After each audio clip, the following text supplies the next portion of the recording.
Good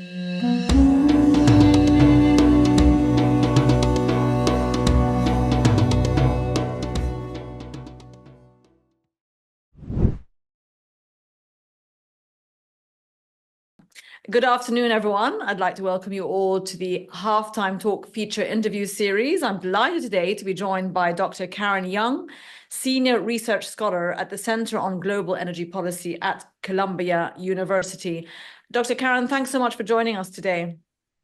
Thank you. Thank you for inviting me. Great to have you.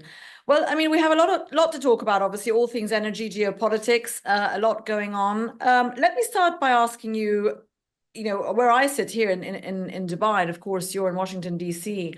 But geopolitically, obviously, the region has been in a bit of a turmoil, really, the last 12 months, even comparatively speaking to the norm. And before the summer and during the summer, we've had a few nervous periods that things were going to flare up between Israel and Lebanon, the Iranian angle, of course, of the action we saw in the second quarter. Of sort of, let's say, exchange of fire between various parties. But when we look at the oil price and energy prices, things are very calm, if you wanted to use those as a barometer of risk. Where do you see the current geopolitical risk at the moment coming in the Middle East, and how is it impacting the energy sector?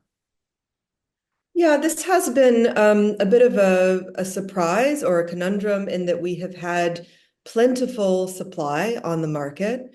Prices today are $75 a barrel. I mean, it's just, it's like there's sort of this disconnect. But what I and other colleagues have argued is that essentially until we see a direct attack on oil facilities or in the transit through the Strait of Hormuz or the Bab el-Mandeb, that's really what would be a price spike incident.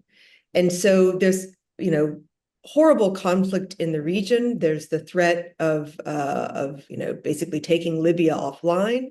But even still, that created a little bit of a spike for a moment, but really, then kind of settled back down because there is just this dynamic where we have production capacity that is not at use. And so as long as that stays true, prices remain pretty flat. Okay, and sort of parallel to that also is probably a confidence that yes, we have seen some obviously activity in the Gulf in terms of the Houthi action on ships, and we continue to see the odd incident there, but that's all past, and clearly we haven't seen actual supply disrupted, and people and the market believes that that's just not going to happen, right? I mean, regardless of what we've seen so far, the proof is in the pudding. In the last 10 months, we haven't seen that, and clearly that's been priced in. Yeah, I mean, things can always change, right? And so I think there is a bit of anxiety and kind of a tenterhooks moment. And it's, the conflict in Israel and Gaza, and even the potential retaliation of Iran, we're still waiting for that. Things could change a lot this week. But until it happens, I think markets are taking a pretty relaxed, you could say, stance. Okay, well, let me ask you about Iran a little bit then. Of course, the other development that we've had there in the last couple of months is a change in presidency. We've had a reformist president elected. From who we talked to, that is possible because obviously the vote was there, but also it was sanctioned by the supreme leader. And that's kind of an interesting development. I'd like to get your take on why, if that is the case, you think that the hierarchy of leadership in Iran would actually want a reformist now in position rather than someone who's more conservative. Does that matter? Well, I won't speak as an expert on Iran. I'm much more comfortable with the other side of the Gulf. But, I think the learning from this, appointment and from the election is that the supreme leader is very much still in charge, right? And so nothing happens without his approval. And even the designation or, kind of naming of a reformist, what does that actually mean, right? And so there's domestic politics in Iran, and there's going to be some appetite for signaling, but I think at the end of the day, we definitely know who's in charge. And that's becoming more and more clear in terms of Iran's foreign policy and, their ability to be even more and more connected to what they think of as their axis of resistance. So, that is clearly in the portfolio of the highest leadership in Iran, and it doesn't seem to have much influence from what we're seeing from new election results. Okay. And Joe, just sticking to Iran, but from the US angle in terms of sanctions, on Iran. I mean, we've seen a lot of Iranian oil flowing and exports of oil much more freely in the last year or two. Many people saying Biden has sort of turned a blind eye because they want the oil to flow, amongst all the other volumes. I mean, do you see that in any way changing as we approach the US election? What would happen, would you say, if a Trump presidency came back, and would we see a slightly stricter policy on those Iranian exports or sanctions? Yeah, so that's probably one of the key differences in the two candidates in the US presidential election, how they would respond to Iran and increase sanctions on Iran, or the enforcement of existing sanctions on Iran, particularly as it pertains to Chinese imports of Iranian crude.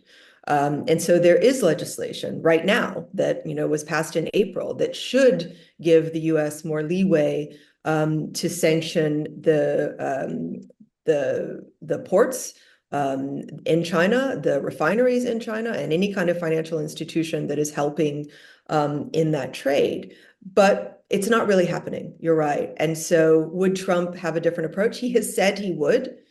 But it would maybe take some time, and it's not really clear exactly how that would roll out.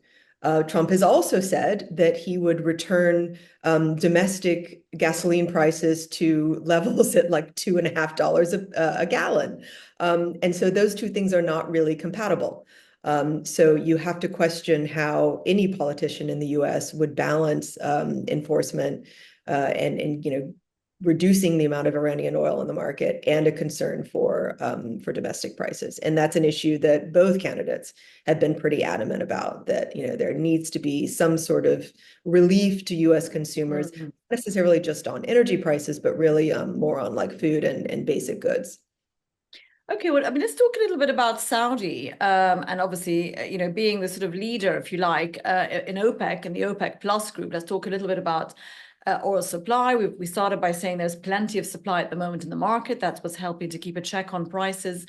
And indeed, that looks like the forecast for the next few months. OPEC has obviously been cutting production, or is still at $80 a barrel. And it could be returning some oil to the market. But give me your point of view of where OPEC as a group, in terms of managing the market, and what do you think is their primary incentive now? Is it prices? Is it market share? How does that fit in with the US production that we've seen stabilize in the last few months? But again, do we see this market share argument coming back as we see a bit more pressure around supporting this $80? Yeah. So interestingly, I mean, Saudi exports are really low right now, right? I mean, like 7.5 million barrels a day, but market share and their kind of revenue share is increasing, a little bit of an uptick. So that strategy, you could argue, is working. Now, the question of returning or some of the unwinding of cuts in October, it's really pretty minimal. I mean, Saudi Arabia would get the lion's share of that, about 80,000 barrels a day of, maybe 1.5 million or something. Sorry, 180,000 barrels, not 1.5 million. It's pretty small, right? So, I think the bigger picture is that Saudi Arabia has been kind of upended by the United States and Russia as the top two global exporters. And so retaining or regaining a position in number one or number two, I imagine, is definitely a medium-term strategy. But that's not where they are right now. And so again, this goes back to sanctions issues, right? Sanctions on Iran are being enforced, but the sanctions on Russian oil too are not really seeing the impact that perhaps the Biden administration had hoped 2.5 years ago. So what can OPEC Plus do? Well, they have managed to stay together. So I think that's biggest achievement, and probably longer than many analysts expected. Despite these tensions, particularly Russia-Saudi, competition and inter-GCC competition. Another, big kind of question mark has been Iraq and Iraqi exports to India and to China, taking some of that Saudi market share. And Iraq, has not really complied with a lot of the production cut agreements. So how do we get back into compliance, and how do we sort of compensate for, the performance that's happened over the last couple of years? So, the thing that Saudi Arabia has done consistently is, create some discipline among this group of producers. So that's an achievement in itself. And they have paid a price for that. So I think, they will work on gradually getting their numbers back ahead And I of others. mean, yeah, and I mean, you mentioned obviously the Russian increasing amounts of Russian oil going to India and China, of course, two big consumers, particularly China, and particularly a big consumer of Gulf oil. I know China economy isn't your expertise, but as a consumer of Middle Eastern oil, I mean, there's been obviously some negative statistics out there on the Chinese economy in the last year or two, still growing, but an adjustment. But do you think OPEC producers should be concerned about that sort of stable Chinese demand that's held together for so long, possibly not providing as much support going forward? And should they be looking for new markets, or what would be their alternative? Yeah, I mean, that is the big story, is weak Chinese demand. And, that's a global story. It's not just about oil. It's about how our global economy is headed. Are we headed for a global recession? And we're seeing these, really disaggregations between regions. The US is doing pretty well, right? And so the Gulf states, and particularly Saudi Arabia, looking at China and thinking, this is our long-term partner. This is our co-investor in many of our own kind of diversification efforts at home. But it's also our big customer in oil and petrochemicals and refined products.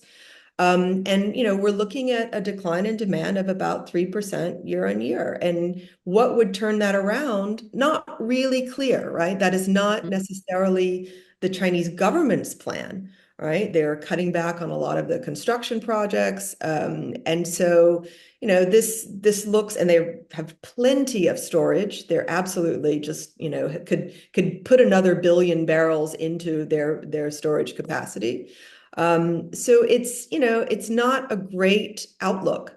It is a huge market. It is not going away, but it is not going to be at the pace that it has been in years past.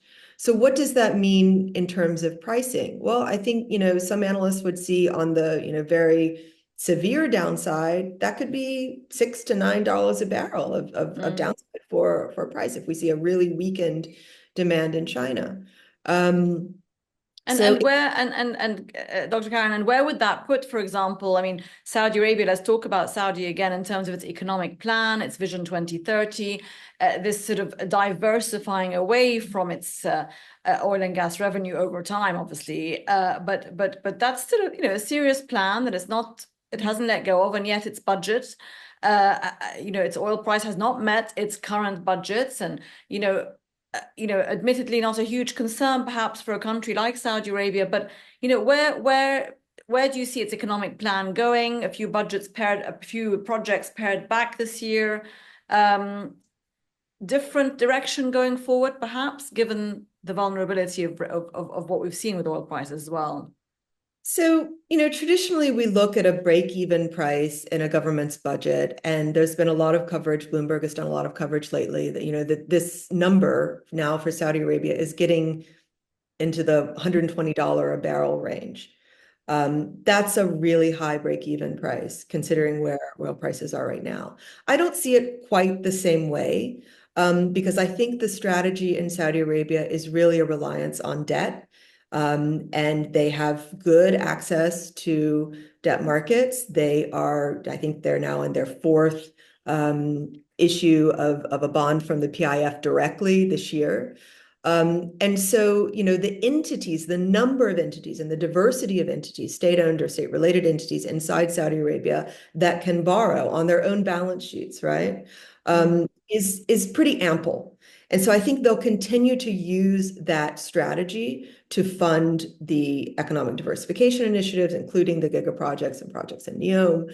And until they reach a point where they say, okay, we are creating the growth and the momentum that we want.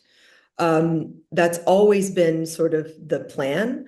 There's always also been disappointment in the appetite of foreign direct investment. Yeah, I was So going to it's say, when are we going to see that possibly turn around? I don't think it's like a turnaround story, right? It's just a Mm. very gradual process.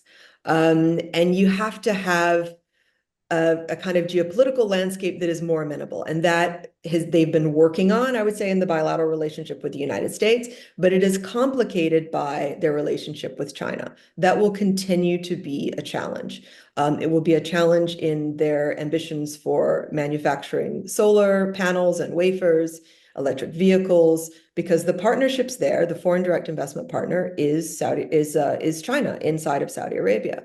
And if we see either in a Harris or a Trump administration, a real industrial policy that is anti-China, whether it's, tariffs on all Chinese electric vehicles, whether they're made in a third country. I mean, one of the Trump proposals is 100% tariff on Chinese EVs manufactured in Mexico.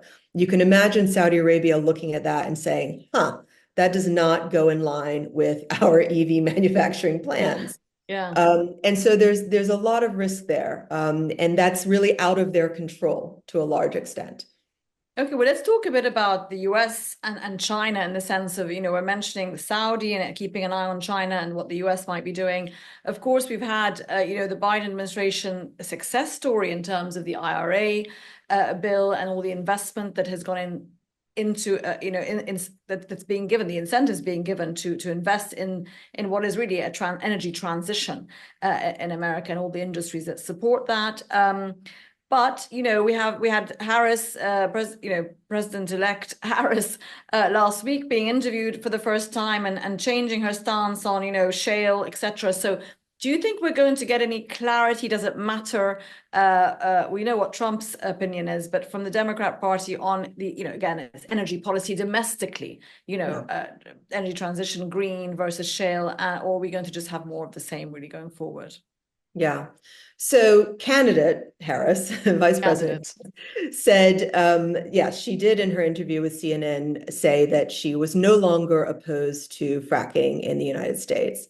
And she didn't really say why she had changed her position. But clearly, since 2022, there is more of a consensus within the United States on energy security. And the states that she needs to win, particularly Pennsylvania, are oil and gas producer states, right?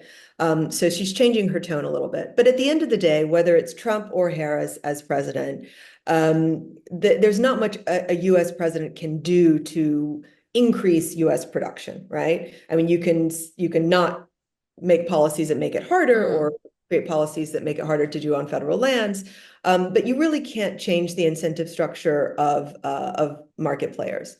So, I think we'll probably see the same momentum. Maybe in a Trump administration, there would be a relaxation of this pause on new LNG commercial facilities and export. That would send a very strong signal. But other than that, I think it's kind of the same. And you'll see general across the board support for US energy production. You're also going to see, though, I think in either candidates, if they're in office, continued support for a lot of the programs that were passed within the Inflation Reduction Act. So a lot of incentives for investment into renewable energy, including into green hydrogen, that I think will continue.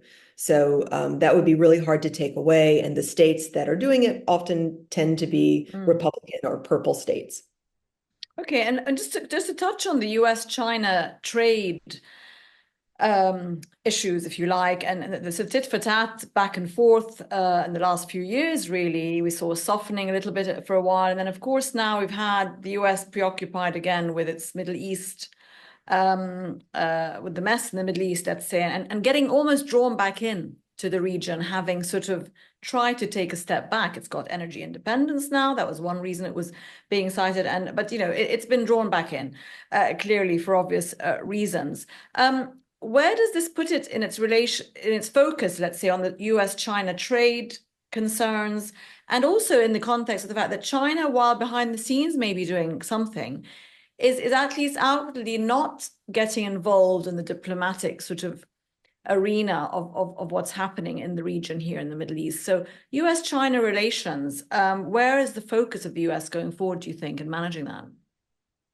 Well, we've seen some interesting developments just over the last couple of weeks where we had National Security Advisor Jake Sullivan meeting with the Chinese premier. I mean, that was a big deal. You see this sort of effort at diplomacy and at increasing channels of communication. So that's a good signal. I think there's also a realization in terms of the number of aircraft carriers now the US has positioned in the Middle East, that this takes away from force posture in the Asia Pacific. And from a Defense Department point of view, that's a problem. And so it would be a really inopportune time to ramp up the temperature and the conflict potential with China over Taiwan, for example.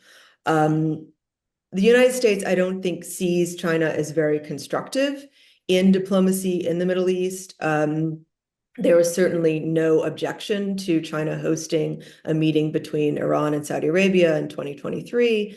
But, more than that, we don't see a whole lot of help, particularly in the way that Chinese vessels are passing quite happily through the Red Sea and not really being under threat by the Houthis.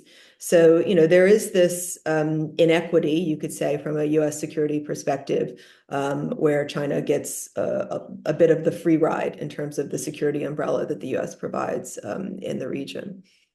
And Dr. Karen, in terms of, we talked about Iran earlier and Saudi, the Saudi-Iranian relationship, again, I mean, obviously at the crisis point in the last few years at certain points, but again, the sort of new pre-October 7th last year, the whole drive towards a new economic plan, a new economic corridor in the Middle East, and a slight softening of attitudes from Saudi towards Iran, as if they realize that they're going to be part of that in the future, right, as well.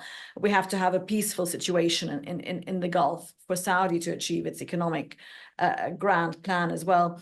Do you see that the slightly softening relations between them as just a sort of temporary truce, or do you see that it's got more fundamental meat to it? Yeah, I'm a bit more skeptical about this. I think what all of the GCC states have seen is that the US has not been really willing to confront Iran. And so they've had to go about their own devices and diplomacy to kind of stabilize that relationship. And so it's not an understanding that everything is great and there's approval for Iran's activities in the region, but rather an accommodation that they have to create that diplomacy themselves. I think there's still tremendous anxiety and the potential for conflict and in their own exposure, whether it's from the Houthis or from Hezbollah, or a flare-up of conflict directly with Israel. And so the Gulf states are exposed in that way. I think, the example of a US citizen was killed, by Hamas and was kidnapped and then murdered by Hamas, and the US has not done much about that. So what is the US going to do to protect other interests in the region if it's not protecting its own citizens that have been killed by a terrorist organization that receives support from Iran? So that's sort of the lesson. And I think that is something that's been internalized by Gulf leaders, particularly in Saudi Arabia, that they just need to have their own modes of communication. I do not see wild enthusiasm for investment in Iran, co-investment, or the idea of trade corridors that are necessarily dependent or inclusive of Iranian participation.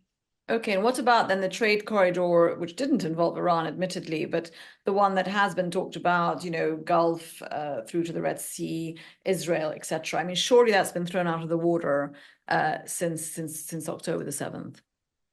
Well, these ideas were very much the imaginary on paper, right? There's not a lot of hard infrastructure to unite them, whether it's the India, Middle East Economic Corridor or the corridor that would go through Iraq and Turkey. These are really more political, frankly, American imaginings of a competition with China. And China would also benefit from these corridors. So that's a little underappreciated. Mm. I think, if we encourage trade, that's great. But there has to be, at least from an American perspective, that you don't then get to decide whose goods are going in that direction, that it would be something that would be for all. It would be a public use. Okay, Dr. Karen, just one last question for you. Let's talk a little bit about the energy transition. We talked about the IRA bill that's investing in certain things domestically in America, the incentive there. We clearly have even, corporates, big majors, oil majors who have in the last few years sort of made verbal and practical commitments to what they're doing to clean their production. And of course, here in the GCC, huge investment by the NOCs into, tangible transition technologies, etc. So it's all happening, but a slight retraction maybe across the board in the last year or two as the energy security argument has come up and as the reality of cost of transition hits home, maybe hits the bottom line of some corporates.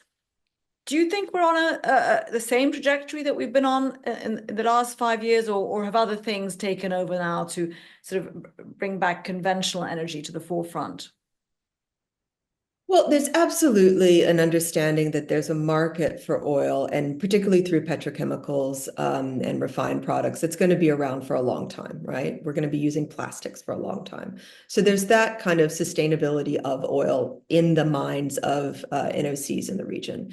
But there's also been a real shift in wanting to be part of an international gas market. And I think that's where we've seen the biggest change in NOCs, including ADNOC and Aramco, wanting to be in the international gas market space, owning assets in third countries, and thinking about how they can use gas for manufacturing and power at home, replacing crude oil burns, but also just being a little more innovative about it. So that's been a huge shift, and that has taken a lot of kind of investment within NOCs into that space. Also large investment into carbon capture and sequestration. And this is, again, a longevity argument. The consumer of the future is going to want a cleaner oil product. And so the carbon footprint of that oil matters. And this is where we see the real difference among especially OPEC plus producers who will have the cleaner, higher tech product 10 years from now. And that's Saudi, UAE, not Iraq, not Iran, not Libya. Dr. Karen Young, Senior Research Scholar at the Center on Global Energy Policy at Columbia University. We've run out of time, I'm afraid, but thank you so much for joining us on Halftime Talk today. Great to be with you. Thanks.